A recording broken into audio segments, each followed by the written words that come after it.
റൂമിലൊക്കെ എത്തി. നാളെ വ്യൂ ആണ്. 2 ബെഡാണ്, 2 റൂമാണ് വെച്ചേക്കുന്നത്. ബാൽക്കണി നമ്മളിങ്ങനെ രാത്രി ആയതുകൊണ്ട് അങ്ങനെ പ്രത്യേകിച്ച് ഒന്നും കാണുന്നില്ല. നീല നല്ല വീട് ഞാൻ രാവിലെ കാണിച്ചു തരാം. നമ്മൾ ഇതാണ് അച്ഛൻ, അമ്മ, വീട്, ബെഡ്, ഈ ചെക്കൻ്റെ എൻ്റെ ഒരു കുഞ്ഞു ബെഡ് ഒരാൾക്ക് എടുക്കാൻ പറ്റിയതാണ്. ക്ലാസ് കുട്ടി എല്ലാം പിന്നെ നമുക്ക് സ്നാക്സുകളൊക്കെ ഇഷ്ടമില്ല. അവിടെ കൂടെ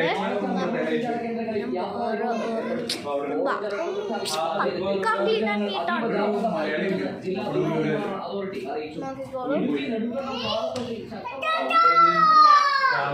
നല്ല ക്ലീനാണ്, നീറ്റാണ്. നല്ല ക്ലീനാണുള്ള നീറ്റാണ്. കുഴപ്പമില്ല. എല്ലാ റിസോർട്ടിലും അങ്ങനെ തന്നെ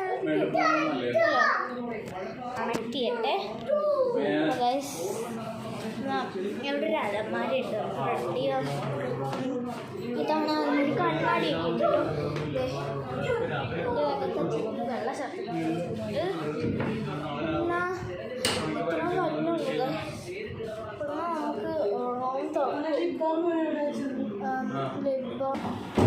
ഇതാണ് നമ്മുടെ രണ്ടാമത്തെ റൂം. അതേപോലെ തന്നെ അവിടെ ഒരു അലമാരയുണ്ട്. കണ്ണാടിയിൽ ഇതിനകത്ത് ഒന്നുമില്ല. ഉണ്ട് ഈ സാധനങ്ങളൊക്കെ ഉണ്ട്. പിന്നെ തുണി ഇങ്ങനെ കണ്ടത് ചില അവിടെ ഒരു പൊട്ടൊക്കെ തൊട്ട് വെച്ചിട്ടുണ്ട്. ഇതാണ് ഇത് ഒരു വലിയൊരു ബെഡാണ്. ഇവിടെ ഒരു TV ഉണ്ട്. പിന്നെ ഒരു ചെയർ അതൊക്കെ ഉണ്ട്. അവിടുത്തെ ബാൽക്കണി എനിക്ക് ഇഷ്ടപ്പെട്ടു. പക്ഷേ നല്ല ഇരുട്ടായതുകൊണ്ട് ഒന്നും കാണാൻ പറ്റില്ല. ഞാൻ കുറേ മരങ്ങളൊക്കെ കാണാം. പിന്നെ ഇവിടെ ഫോണുണ്ട് കേട്ടോ. ഞാൻ ഫോൺ കാണിക്കാൻ വന്നത് അല്ല. റൂമിൽ ഫോണുണ്ട്. പിന്നെ പൊക്കത്തൊരു പെയിൻറ്റിങ് കണ്ടോ നിങ്ങൾ? ഉണ്ടോ? ഇത് പെയിൻ്റൊക്കെ കോരിയിട്ടേക്കണമായിരുന്നു. ഡാൻഡി അപ്പം റെഡി ആവണമല്ലോ ഗൈസ്. ഇന്നത്തെ എന്തുവാ പൗഡറാ? സെൻറ്റിയാ പെർഫ്യൂമാണ് ഗൈസ് ഇതിനകത്ത്.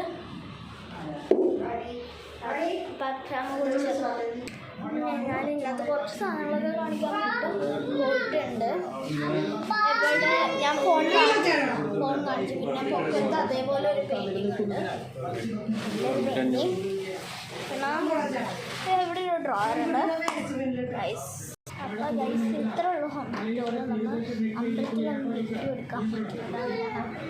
ഒന്നും കാണിക്കുള്ള ഒരു ചെറിയൊരു ഡ്രോയർ ഉണ്ട്. ഞാൻ അതും കൂടി കാണിച്ചിട്ട് വീഡിയോ ചെറിയൊരു ഡ്രോയർ ഇതിനകത്ത് നമുക്ക് തുറക്കാം. തുറന്നാലിനകത്തൊന്നുമില്ല. നമുക്ക് റിമോട്ട് സാധനങ്ങളൊക്കെ വയ്ക്കാം. അപ്പോൾ ഇത്ര ഉള്ളൂ. ഇഷ്ടപ്പെടാൻ ലൈക്ക് തന്നെ ഷെയർ ഗൈസ്. ടാറ്റാ.